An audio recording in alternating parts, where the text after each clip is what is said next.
Hello everyone and welcome back to Our Great Recipes. Today we're making pie shell, and this is my favorite type of pie shell. As a matter of fact, I use this for tarts, pies, everything.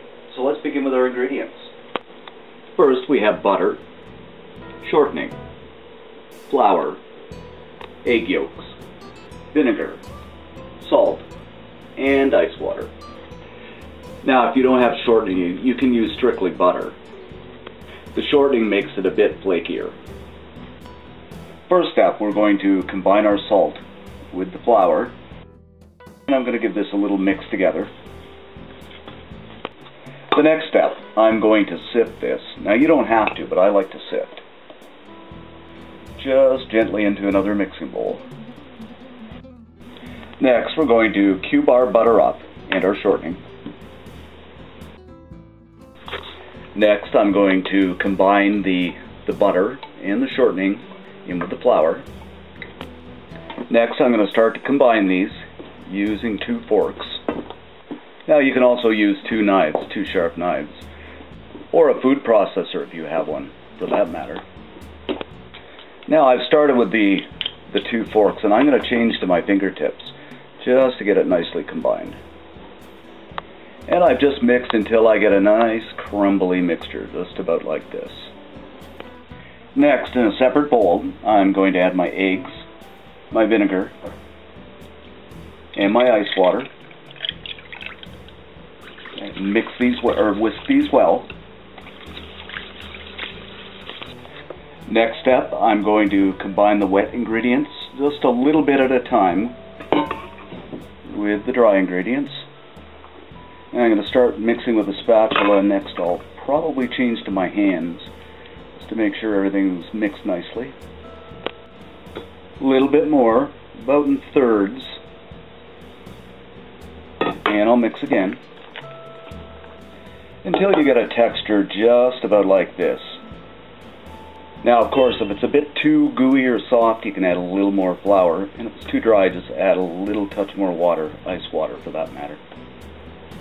Now I'm just going to lightly flour my surface, and I'm going to place my pie crust on and flatten it out. Now I'm just going to take a pizza cutter and cut it in half. Now I'm going to make my sections into about 8-inch diameter discs, about like this.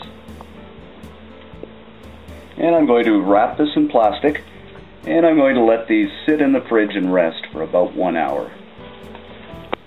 After about an hour, I've removed the pie shell from the fridge, and I'm going to lightly dust my surface with flour. And I'm going to place my pie shell on the surface. Next, I'm going to dust my rolling pin, just with a light dusting of flour. And I'm going to begin to roll, rolling from the middle out, or from the center out. And I'm just going to pick this up and change directions, because we want this as round as possible. Now that I have this about 1/8 of an inch thick, maybe a little thicker, and it's nicely round, I'm just going to stop, because now I can use this for tarts. I can just take a cookie cutter and cut circles out, 10 centimeter diameters, or I can use it for a pie shell or a pie top for that matter. Now I'm going to roll it onto a rolling pin, just like this, and then I can transfer to a pie shell.